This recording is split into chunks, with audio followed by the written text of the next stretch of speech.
ખાસ ઘઉંની રોટલી પરિવારજનોને રાખશે સ્વસ્થ, વજન ઘટશે, સુગર કોલેસ્ટ્રોલ કંટ્રોલ થશે. કાળા ઘઉં કૃષિ વૈજ્ઞાનિકોની અનોખી શોધ છે. આ ઘઉં સામાન્ય ઘઉં કરતાં વધારે પોષક તત્વો ધરાવે છે, જેથી તેનું સેવન સ્વાસ્થ્ય માટે લાભદાયી છે. જો તમે નવા ઘઉં ભરવા ઈચ્છો છો તો કાળા ઘઉં તમારા માટે બેસ્ટ ચોઈસ રહેશે.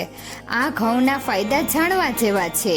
લાલ રંગના ઘઉં તો દરેક જણે જોયા હશે, પરંતુ કૃષિ વૈજ્ઞાનિકોએ ગજબનું સંશોધન કરીને કાળા ઘઉં ઉગાડ્યા છે.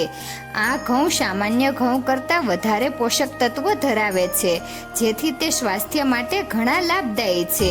કાળા ઘઉંમાં zinc, protein, copper, fibre, selenium, calcium, potassium, magnesium, phosphorus, carbohydrates, vitamin B1, B2, B3, B5, B9 જેવા પોષક તત્વો જોવા મળે છે, જે શરીરને ઘણી બધી ગંભીર બીમારી સામે રક્ષણ આપે છે.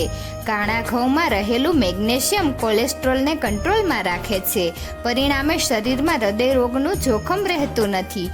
ફાઇબરથી ભરપૂર કાળા ઘઉંની રોટલી ખાવાથી કબજિયાત જેવી સમસ્યાથી રાહત મળે છે. સાથોસાથ પાચન તંત્ર પણ મજબૂત બને છે. બ્લડ પ્રેશર અને ડાયાબિટીસના દર્દીઓ માટે પણ કાળા ઘઉંની રોટલી લાભદાયી છે, કારણ કે કાળા ઘઉં હાઇપરટેન્સિવ દવાઓ જેટલા અસરકારક છે, જેથી તે બ્લડ પ્રેશર કંટ્રોલ કરવા માટે સક્ષમ છે. આ ઉપરાંત તેના સેવનથી સુગર પણ કંટ્રોલમાં રહે છે. મહિલાઓએ ખાસ કાળા ઘઉંનું સેવન કરવું જોઈએ, કારણ કે તેમાં રહેલા પ્રોટીન, મેગ્નેશિયમ અને આયર્ન શરીરમાં લોહી બનાવે છે, જેથી એનિમિયા જેવી બીમારી થતી નથી.